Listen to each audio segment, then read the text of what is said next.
Hi everyone, welcome back to Mohivate. I'm Dr. Mohi Saraogi, a GP by profession, but here I'm swapping prescriptions for perspective. Over the last few weeks, we've been exploring metabolic health together, and I hope you found it useful. Today, we are staying in the same metabolic world, just walking into a different room, the supplement room. The global supplement industry is now worth over $200 billion. Walk into any pharmacy, scroll through any wellness account, or sit in any doctor's waiting room, and you'll find someone taking something. Sometimes, many somethings. The average person these days takes somewhere between 6 and 10 supplements every day. And then there is a certain gentleman, you may have seen his Netflix documentary, who has decided that aging is negotiable. Over 100 supplements a day, a team of doctors monitoring his every biomarker, and a monthly spend that would cover an entire street's worth of rent or mortgage. Now, I'm not against supplements, I take them myself. Many of them have genuine science behind them. But beyond the marketing, before you take anything available over the counter, the question worth asking is simply this: what does the science actually say? Because we are living through a metabolic health crisis. Diabetes, insulin resistance, PCOS, obesity, fatty liver disease, and metabolic syndrome. These conditions are becoming increasingly common and people are suffering. The waiting lists to see a doctor are long, medications have side effects, and supplements are comparatively cheap, accessible, and critically all over social media. So people are going to take them. The question was never really whether they would or should. The real question is what the evidence actually says. Today on Mohivate, we begin our conversation on metabolic supplements: berberine, myoinositol, cinnamon, alpha lipoic acid, and others. Some with solid science, some honorable mentions. We will get to all of them on Mohivate. But today, let's start with the one everyone is talking about: berberine. What does it genuinely do? Who benefits from it? Where does the evidence hold up and where does it fall short? And why, before any of this, should the conversation always start with your doctor? So let's begin. If metabolic supplements had a pop star, it would be berberine, arriving at the red carpet in a limousine, documentary deal in hand, 3 million TikTok views and counting. It has been called, and let's brace ourselves, nature's Ozempic. We will come back to that with evidence. So, what is berberine? It is a naturally occurring alkaloid, a bioactive compound extracted from a family of plants: Berberis vulgaris, also known as barberry, as well as gold thread and golden seal. Bright yellow in color, so vivid that it was historically used as a textile dye.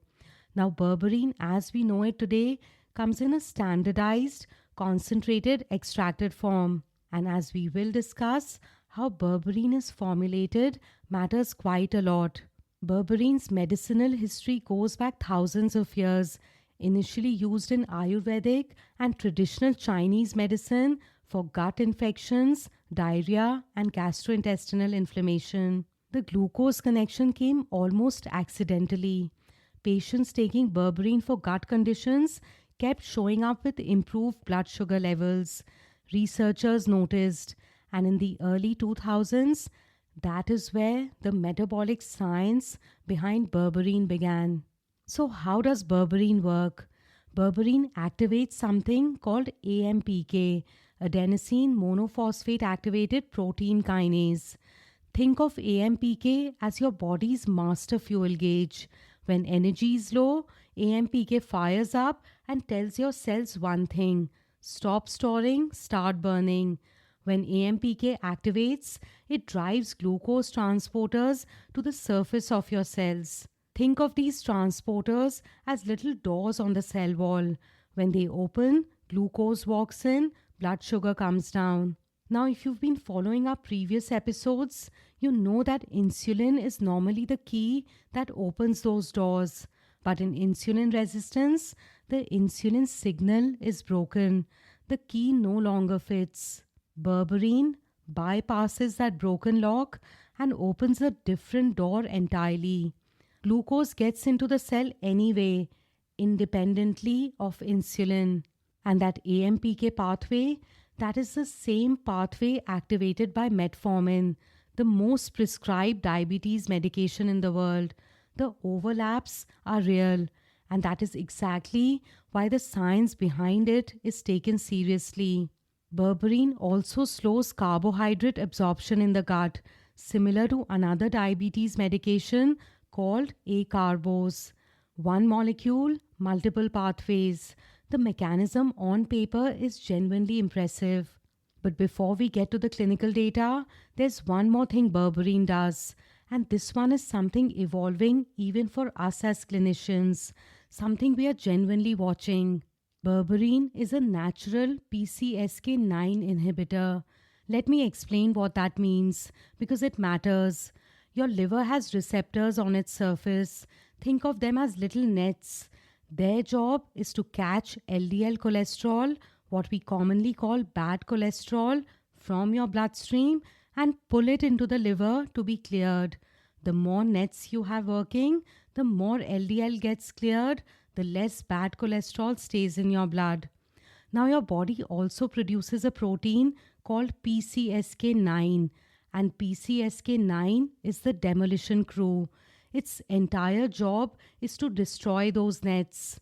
The more PCSK9 you have, the more nets get destroyed, the less LDL gets cleared, and the more bad cholesterol builds up in your bloodstream.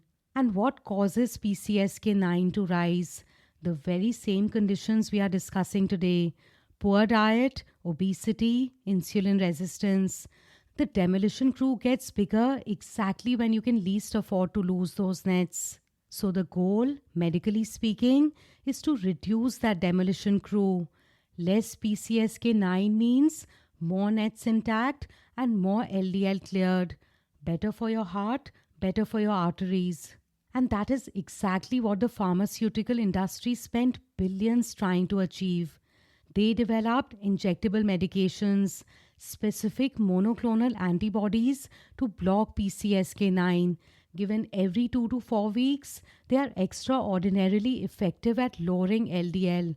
Also, extraordinarily expensive, thousands of pounds or dollars per year. For many patients, particularly those with genetic cholesterol conditions, they have been genuinely life-changing. These are specialist medications with specific prescribing criteria, not something to self-refer for. And here is where Berberine becomes interesting. Berberine has been shown to naturally reduce PCSK9, not in the same way as those injectable drugs, but it turns down the signal that tells your body to make PCSK9 in the first place. Less demolition crew being produced, more nets surviving, more LDL being cleared from your bloodstream.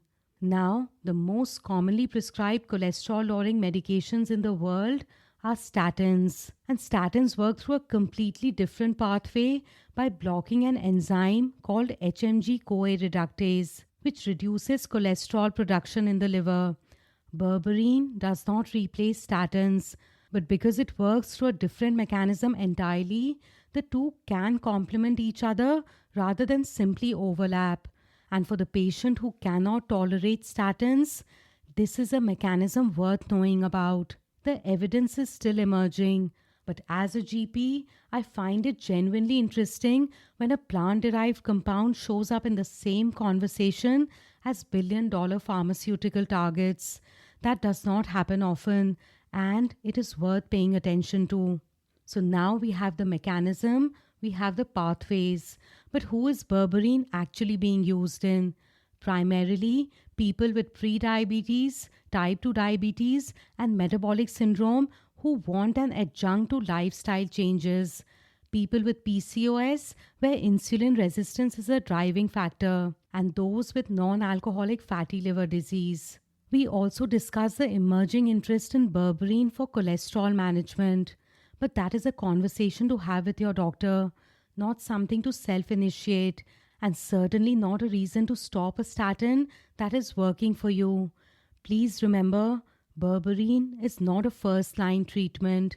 It is not a replacement for medication in those who need it, but as a supplement, as an adjunct, the data is worth knowing. So, what does the research actually show? A 2025 systematic review and meta analysis using some of the most rigorous research methodology we have in medicine found that berberine significantly reduced LDL, total cholesterol, triglycerides, fasting plasma glucose, BMI, and waist circumference in people with metabolic syndrome. Simply put, it moved the numbers that matter. And then there was a separate 2025 overview which pulled together 54 systematic reviews and looked at berberine across 70 different health measurements in 9 different diseases. Think of it as a review of reviews, the big picture. And what it found was that in people with type 2 diabetes, berberine improved over 92% of the markers being tracked. In metabolic syndrome, over 90%. Not one marker. Over 90% of everything they measured moved in the right direction. That is not a small finding. But the study I want to highlight, because it is the one that made the medical community sit up and pay attention, compared berberine directly with metformin in newly diagnosed type 2 diabetic patients. Two groups, one took metformin, the other took berberine, both for 3 months. The results: berberine reduced HbA1c, fasting glucose, and post-meal glucose comparably to metformin. Comparable, not identical, not superior. Comparable. And here is a clinical nuance worth mentioning. If you have ever taken metformin or know someone who has, you will know it can come with gastrointestinal side effects. Nausea, a gassy tummy, loose stools. Berberine can do the same. However, the trial showed that berberine produced fewer GI side effects in some patients. For a plant-derived compound to sit in the same conversation as the most prescribed diabetes medication in the world, that is significant. And on cholesterol, clinical trials have shown reduction in total cholesterol of up to 29% and LDL by 25%, connecting directly back to everything we discussed about PCSK9. But here is where I have to be the annoying doctor who loves data for a moment. The evidence base, while genuinely growing, has real limitations, and I think it is important to say this clearly. The heterogeneity across trials is significant. Most studies are short-term, under 6 months.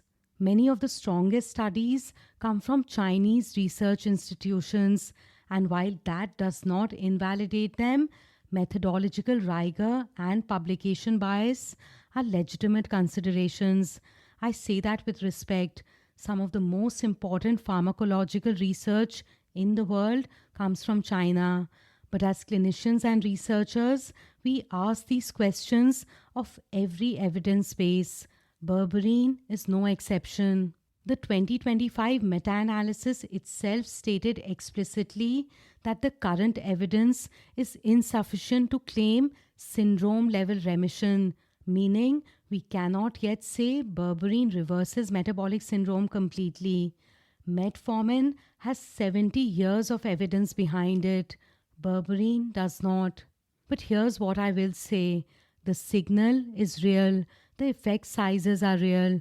The evidence base is still maturing. This is not a dismissal. It is an honest assessment of where we are.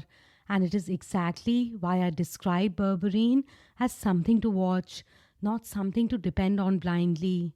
And one final practical point before we move on. Unlike metformin, where kidney function is monitored regularly, berberine has no mandated monitoring protocol as it is a supplement and not a licensed medication. If you're taking it or thinking about starting, the conversation with your doctor matters. Personalized guidance always beats a supplement label. So I have thrown a lot of science at you. And I hope you're still with me because there's one more thing that happens to be one of my favorite berberine facts. Berberine has an oral bioavailability of less than 1%. Less than 1%. In pharmaceutical terms, that is terrible. If a drug company brought berberine to a development meeting and said our compound has less than 1% bioavailability, they would be shown the door. What this means in practice is that berberine struggles to get through the gut wall. It gets ambushed in the acidic gut environment, and whatever does manage to sneak through faces one final obstacle, the liver. This is what we call first pass metabolism. Before anything you swallow reaches your bloodstream, it has to pass through the liver first. And the liver, brilliant organ that it is, looks at berberine and says, "Not on my watch." It breaks a significant portion of it down before it ever gets a chance to circulate. By the time berberine finally arrives in your bloodstream, the party is nearly over. And yet, it works. The clinical data we just discussed is real. So how? The leading theory is that berberine may be doing much of its metabolic work not by getting into your bloodstream, but by staying in your gut. That 99% that never gets absorbed spends significant time in your intestinal lumen. And while it is there, it reshapes your gut microbiome, promotes beneficial bacteria, reduces pro-inflammatory species. It increases the production of short-chain fatty acids. Think of these as the good stuff your gut bacteria produce when they are well fed. They repair your gut lining, reduce inflammation, and send signals back into your metabolism that improve insulin sensitivity. In other words, berberine may be a gut drug pretending to be a systemic one, which is why two people can take the same dose and have completely different experiences. And this is exactly why, as I mentioned earlier, formulation matters. The standard form you will find in most supplements is berberine hydrochloride, berberine HCl, most studied in clinical trials, most affordable. There are also newer formulations on the market, berberine phytosome and dihydroberberine, a reduced form that reaches the bloodstream more efficiently. Both are commercially available, both are more expensive. And interestingly, more bioavailable does not automatically mean more effective. So if you're standing in a pharmacy or scrolling through a supplement website, here is a practical guidance. Look for berberine HCl, sourced from Berberis aristata or Berberis vulgaris, 500 milligrams. This is the right starting point for most people. And whatever you buy, third party tested. Because with supplements, unlike medications, nobody is mandated to check what is actually in the bottle. Now, before we close the berberine discussion, there is a section I will not skip. And I say this as your GP on this podcast. Please do not skip it either. Interactions and safety. Berberine inhibits certain liver enzymes called CYP3A4 and CYP2D6, responsible for metabolizing many commonly prescribed medications. Simply put, berberine can make certain drugs stronger or interfere with how they are broken down. The interactions worth knowing about specifically: if you're on metformin or insulin, berberine adds to the glucose lowering effect. That combination can cause hypoglycemia, low blood sugar, and low blood sugar is not something to be casual about. If you're on a statin, berberine works through a complementary mechanism as we discussed, but combining them needs a supervised conversation, not a self-initiated one. If you are on warfarin or an anticoagulant, berberine can amplify the blood thinning effect. This needs monitoring. If you're on cyclosporin, an immunosuppressant used after organ transplants or in autoimmune conditions, berberine can significantly increase cyclosporin levels in the blood. This one is serious. Doctor's input essential. And the absolute non-negotiable one, berberine is contraindicated in pregnancy. Animal studies have shown it can stimulate uterine contractions, and fetal toxicity has been documented. If you're pregnant, trying to conceive, or breastfeeding, berberine is not for you.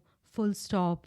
On side effects, nausea, bloating, loose stools, constipation, dose dependent, usually settle within 2 to 3 weeks. Start low at 500 milligrams per day and build up gradually, what we call titrating. Always take it with food. The dose used in most clinical trials is 500 milligrams 2 to 3 times daily with meals. Berberine has a short half-life of around 4 to 5 hours, which is exactly why splitting the dose across the day matters. Total daily dose of 1000 to 1500 milligrams. Please do not exceed this without medical guidance. And I say please with full intention, because I have seen discussions on social media recommending 2000 milligrams of berberine. I'm not here to shame anyone. Everyone is on their own health journey. And I say this with love. Social media is a wonderful place. It is just not a clinic. More is not always more. Sometimes more is simply more side effects and a lighter wallet. Context matters. Your medical history matters. Your medications matter. And your physiology matters. Your safety is not something a social media post can personalize for you. And finally, let's address the claim that started this whole conversation. Nature's Ozempic. Let's deal with this properly, because berberine deserves better than a label it cannot live up to. Semaglutide, sold as Ozempic for diabetes and Wegovy for weight loss, drives 10 to 15% body weight loss in clinical trials. It has been shown to reduce major adverse cardiovascular events, shown benefits in heart failure, chronic kidney disease, and non-alcoholic fatty liver disease. It works by mimicking a hormone called GLP-1, glucagon-like peptide 1, which your gut naturally releases after eating. It tells your brain you're full. It slows stomach emptying. It reduces appetite. It operates at a hormonal level that berberine simply does not touch. Berberine is not that. Yes, berberine may support modest weight loss in some people, likely through improvements in insulin sensitivity, glucose handling, and metabolic efficiency. Clinical trials show approximately 2 to 3 kilograms over 12 weeks in most studies. That is not 10 to 15% of body weight, and that is simply the honest weight loss profile of berberine based on current evidence. A more accurate description would be this: berberine is closer to nature's mild metformin with a surprisingly interesting cholesterol chapter. As you heard today, it overlaps AMPK pathways, produces real glucose and lipid benefits, and inhibits a PCSK9 mechanism that the pharmaceutical industry spent billions trying to replicate, available without a prescription at a fraction of the cost. That is genuinely useful. That still matters for a lot of patients. It is just not Ozempic. Calling it that sets expectations the evidence cannot meet, and ultimately it undermines trust in a supplement that actually has something real to offer. So please don't believe the oversell. Give berberine the credit it has earned, not the credit it has not. Scientific hype dressed up in a wellness aesthetic is still hype, and your body deserves better than that. So that is berberine, one supplement, thousands of years of history, and a science story still being written. I hope something from today stayed with you, whether it was a mechanism that made you think, a safety point that made you pause, or simply the reminder that your biology deserves more than a midnight impulse purchase. If this episode gave you something useful or thoughtful, please do share it with someone who might benefit from it. From the 19th of April 2026, Mohivate will also be available on YouTube as an audio podcast. And if you're enjoying these episodes, please consider following, rating, commenting, or leaving a review on whichever platform you listen on. It genuinely helps the podcast grow, helps it reach more people, and truly keeps me going. Thank you for listening. I'm Dr. Mohi. Until next time, remember this: health is rarely built in impulse or in hype. It is built in thoughtful choices, in patience, in consistency, and in the kind of self respect that slowly brings you back to coming home to yourself.